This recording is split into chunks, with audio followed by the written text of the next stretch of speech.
너희는 며느리고 난 시어머니야. 제가 그 말을 내뱉는 순간 거실 공기가 꽁꽁 얼어붙었습니다.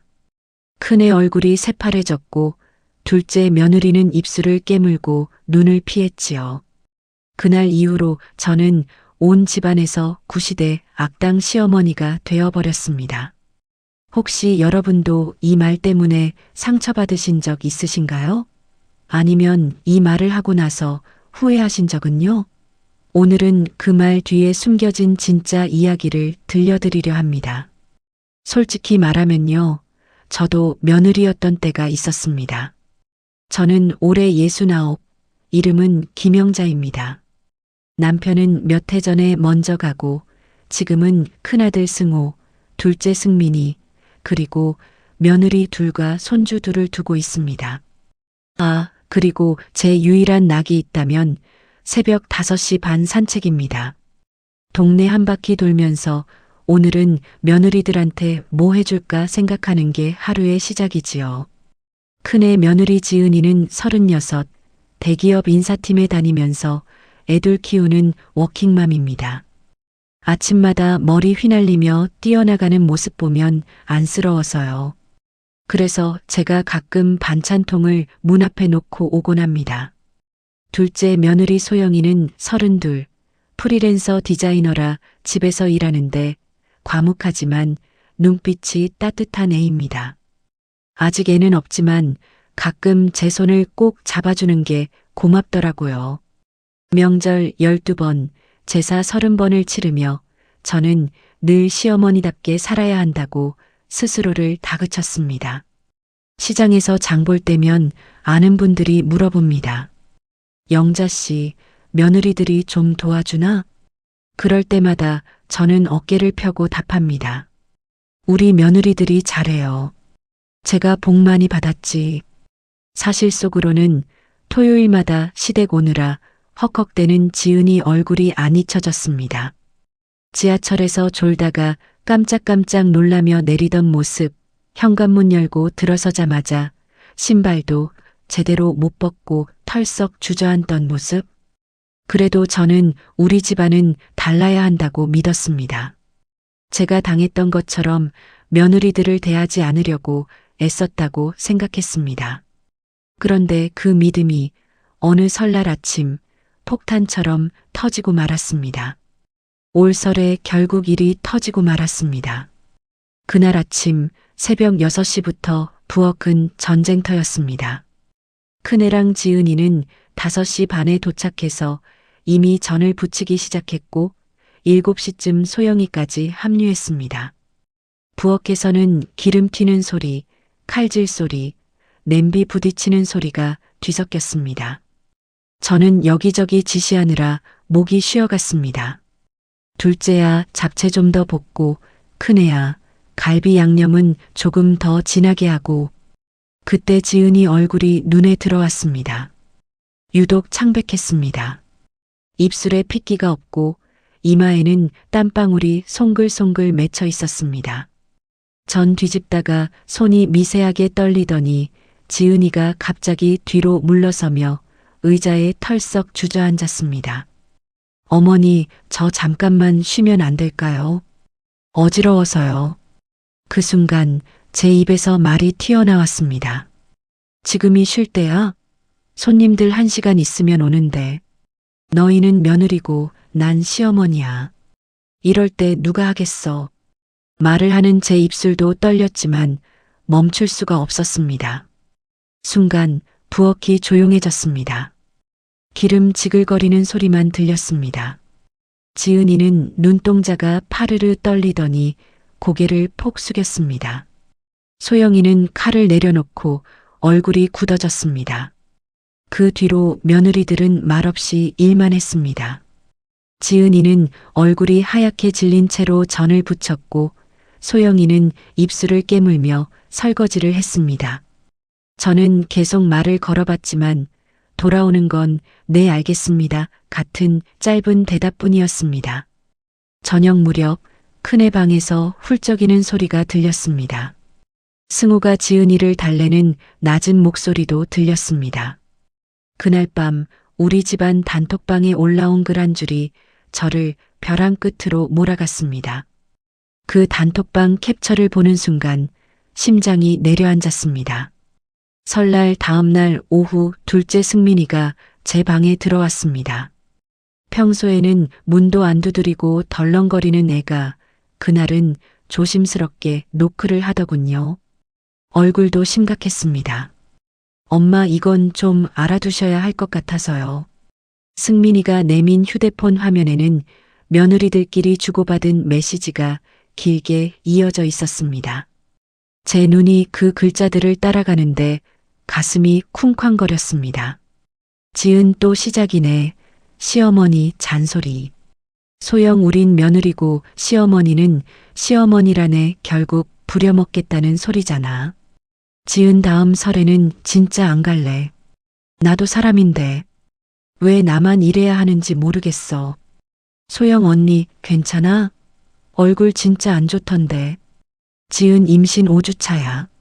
아직 아무도 모르는데 어지러워 죽겠는데도 쉬라는 말이 없더라. 나 이번에 쓰러지면 일부러 안 일어날지도 몰라. 그 마지막 문장을 보는 순간 제 손에서 휴대폰이 떨어질 뻔했습니다. 임신이라고요?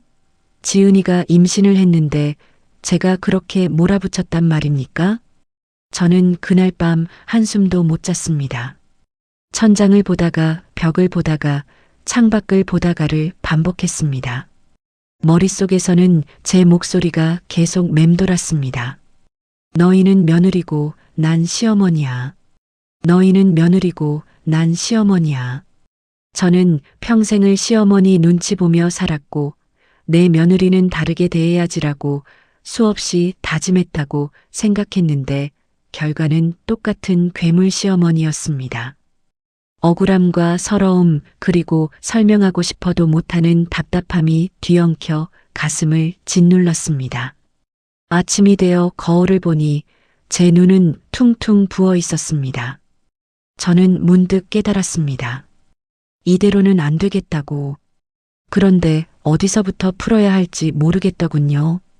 언제부터 제가 이렇게 미움받는 사람이 된 걸까요? 새벽 산책을 나갔습니다. 찬바람이 뺨을 때렸지만 머릿속은 더 어지러웠습니다. 공원 벤치에 앉아 하늘을 보다가 문득 30살 때의 제가 떠올랐습니다. 그때도 설날이었습니다. 시어머니한테 처음으로 너는 며느리고 난 시어머니야라는 말을 들었던 그날. 저는 부엌 바닥에 쪼그려 앉아 닭을 손질하고 있었습니다. 한겨울이라 물은 얼음장처럼 차갑고 손은 빨갛게 부어올랐습니다. 닭털을 뽑을 때마다 손가락 끝이 찢어질 것 같았습니다. 영자야, 닭 다 잡았어? 빨리 해, 손님들 오기 전에. 거실에서 시어머니 목소리가 들려왔습니다. TV에서는 개그 프로그램 웃음소리가 요란했습니다. 저는 눈물을 삼키며 닭털을 뽑았습니다. 입안에 짠맛이 고였습니다. 그날 밤 남편 옆에 누워서 저는 결심했습니다. 나중에 내가 시어머니가 되면 절대 이렇게는 안 해야지. 며느리를 사람으로 봐야지. 그런데 세월이 흐르고 보니 저도 똑같이 그 말을 하고 있었습니다. 너희는 며느리고 난 시어머니야. 제 입에서 나온 그 말은 제가 들었던 그 말과 정말 똑같은 걸까요? 아니었습니다. 적어도 제 마음속에서는 전혀 달랐습니다. 저는 그 말을 위에서 눌러 찍어 누르는 말이 아니라 내가 이 집안에서 너희를 책임지고 지키겠다는 다짐으로 했던 겁니다. 작년 추석 승우가 술 취해서 지은이한테 소리쳤을 때 제가 아들을 끌어내며 말했습니다. 내 와이프한테 함부로 하지 마. 우리 며느리 건드리지 말라고. 시누이들이 명절 때마다 며느리들 뒷담화할 때도 제가 막아섰습니다. 우리 며느리들 흉보지 마라. 얼마나 고생하는데. 그런데 왜 며느리들 눈에는 그게 안 보였을까요? 아니, 제가 제대로 말을 안 했던 걸까요? 답을 찾지 못한 채 저는 한 사람을 떠올렸습니다. 야, 네 속 얘기를 며느리들한테 한 번이라도 제대로 해봤냐? 그날 오후 저는 시장 떡집으로 박분자 언니를 찾아갔습니다. 분자 언니는 70이 넘었어도 입은 아직도 20살이라 동네 감초 역할을 톡톡히 합니다. 언니도 며느리 둘을 뒀는데 명절 때마다 며느리들이 먼저 찾아온다는 소문이 자자하지요. 언니, 나 큰일 났어. 제가 설날 이야기를 꺼내자 분자 언니는 떡 썰던 칼을 내려놓고 저를 째려보듯 바라봤습니다. 너 입에서 며느리고 시어머니고 이런 소리 나오면 젊은 것들은 다 뒤집어지는 세상이야, 임마. 지금이 언제인데? 저는 괜히 발끈해서 말했습니다. 나도 며느리였을 때 그 말 듣고 살았어. 그래도 버텼잖아. 나는 다르게 하려고 애썼다고. 언니는 한숨을 쉬며 제 손을 툭 쳤습니다. 그래서 너는 안 울었냐? 며느리들 앞에서 한 번도 네 상처 얘기 안 했잖아. 너 혼자 마음속에만 담아두고 며느리들은 네 마음 어떻게 알겠냐? 언니가 물을 따라주며 조용히 말했습니다. 그리고 그 적금 말이다. 그건 또 뭔데 숨겨두고 있냐? 저는 움찔했습니다. 저는 5년 전부터 지은이랑 소영이 이름으로 작은 적금을 들어두고 있었거든요. 한 달에 30만 원씩 두 통장에 나눠서요. 혹시라도 이 집이 너무 힘들어지면 언제든지 나갈 수 있게 해주고 싶어서였습니다. 제 시어머니는 평생 저를 묶어뒀습니다.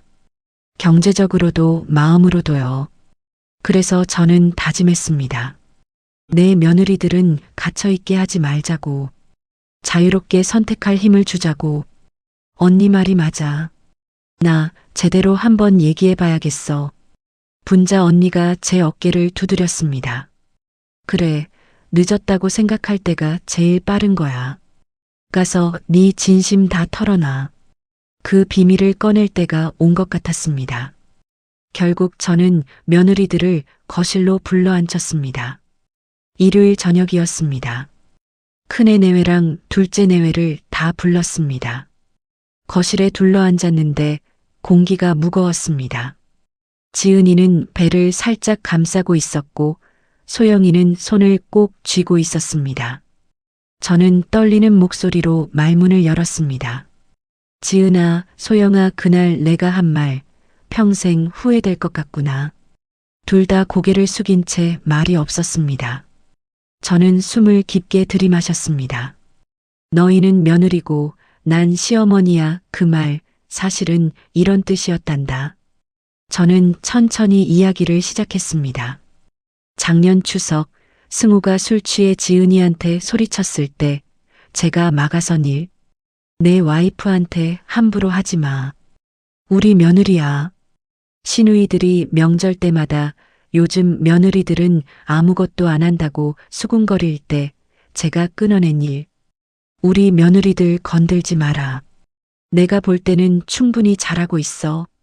나는 너희가 이 집에서 당하는 일은 내가 책임지고 맡겠다는 의미로 그 말을 했어.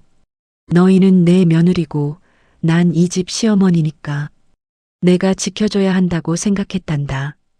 지은이 눈에서 눈물이 뚝 떨어졌습니다. 소영이는 입술을 떨며 고개를 들었습니다. 저는 일어나서 안방으로 들어갔습니다. 서랍 깊숙한 곳에서 통장 2개를 꺼내 탁자 위에 조심스럽게 올렸습니다. 이건 너희 이름으로 든 적금이다. 며느리들 눈이 동그래졌습니다. 5년 전부터 매달 넣어뒀어. 혹시라도 이 집살이가 너무 힘들어지면 언제든지 나갈 수 있게 최소한의 힘은 쥐어주고 싶었어. 지은이 손이 떨렸습니다. 소영이는 눈물을 닦았습니다. 그런데 공기는 여전히 무거웠습니다.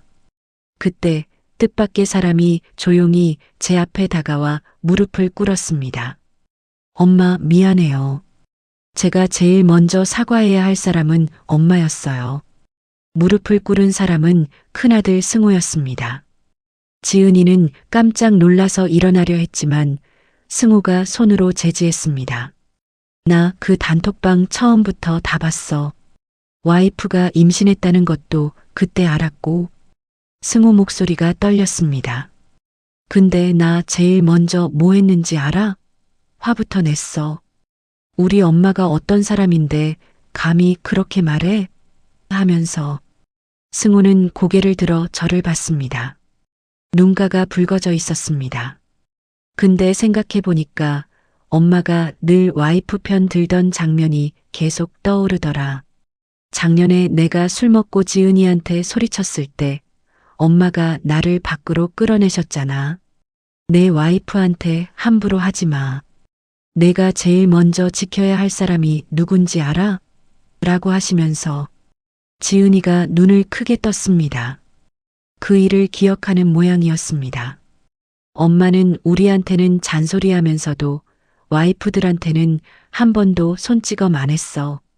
시누이들이 뒷담화할 때도 항상 막았었고, 근데 나는 그냥 가만히 있기만 했어. 승우가 제 손을 잡았습니다. 나 어릴 때 할머니한테 맞을 때 엄마 얼굴이 딱 지금 우리 애들이 보는 엄마 얼굴 같았어. 눈물 참으면서 웃으시던 그 표정. 미안해요, 엄마. 내가 제일 못난 놈이에요. 그제야 지은이가 펑펑 울기 시작했습니다. 어머니, 저도 미안해요. 제가 임신 사실을 말씀드렸어야 했는데, 너희는 며느리고 난 시어머니야 하는 그 말이 너무 무서워서 뒤에 숨은 뜻은 생각도 안 해봤어요. 소영이도 눈을 훔치며 말했습니다. 저도요, 어머니. 사실 어머니 안 계셨으면 형님이랑 저 벌써 도망갔을지도 몰라요. 어머니가 계셔서 이 집이 견딜만 했어요. 그 순간 저는 비로소 깨달았습니다. 진짜 미안해야 할 사람은 서로를 오랫동안 오해한 우리 모두였다는 거요. 그날 우리 집 식탁에는 처음으로 진짜 대화라는 게 올라왔습니다. 그 다음 주말 우리는 식탁에 둘러앉아 앞으로의 일을 의논했습니다. 명절을 반으로 줄이기로 했습니다. 제사는 간소화하고 각자 집에서 차례를 지낸 뒤 점심에 모이기로 했습니다. 부엌일은 남자들이 나눠 하기로 했고 며느리들은 손님이 아니라 같이 쉬는 사람이 되기로 했습니다. 한 달 뒤 첫 실천의 날이 왔습니다. 승우가 앞치마를 두르고 전을 부치는데 계속 태웠습니다. 지은이가 웃으며 말했습니다. 어머니, 보세요. 저보다 못하죠? 그 말에 우리 모두 크게 웃었습니다. 소영이는 거실 소파에 앉아 뜨개질을 하고 있었습니다. 제가 옆에 앉았습니다. 소영아, 그거 뭐 만드는 거야? 어머니, 무릎 담요요. 겨울에 춥다고 하셨잖아요. 그날 저녁 밥을 먹으면서 지은이가 조심스럽게 물었습니다. 어머니, 이제 우리 어떻게 부르면 좋을까요? 며느리가 아니라. 저는 잠시 생각하다가 웃으며 말했습니다. 지은아, 소영아. 사실 나는 너희를 딸처럼 생각했단다. 근데 딸이라고 부르기엔 뭔가 어색하더라고. 그때 지은이가 고개를 저으며 웃었습니다. 아니에요, 어머니. 저는 며느리고 어머니는 시어머니세요. 대신 이제 그 말이 좋아요. 응? 며느리라서 억울한 게 아니라 어머니 며느리라서 든든한 그런 사이요. 이 집 며느리라서 자랑스러운 그런 의미로요. 그 말을 듣는 순간 제 눈에서 눈물이 왈칵 쏟아졌습니다. 너희는 며느리고 난 시어머니야. 한때는 상처였던 이 말이 이제는 서로의 자리를 지켜주는 따뜻한 약속이 된 것 같았습니다. 지난주에 지은이가 출산했습니다. 건강한 딸입니다. 제가 병실에 갔을 때 지은이가 제 손을 잡고 말했습니다. 어머니, 이 아이가 나중에 시집가면 저도 어머니처럼 하고 싶어요. 며느리를 지켜주는 시어머니요. 언젠가 제 손주 며느리들이 생기면 저는 꼭 이렇게 말해주고 싶습니다.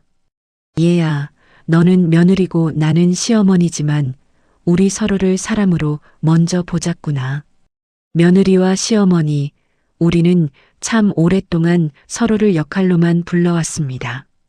며느리는 당연히 참아야 하는 사람, 시어머니는 당연히 권위를 지켜야 하는 사람처럼요.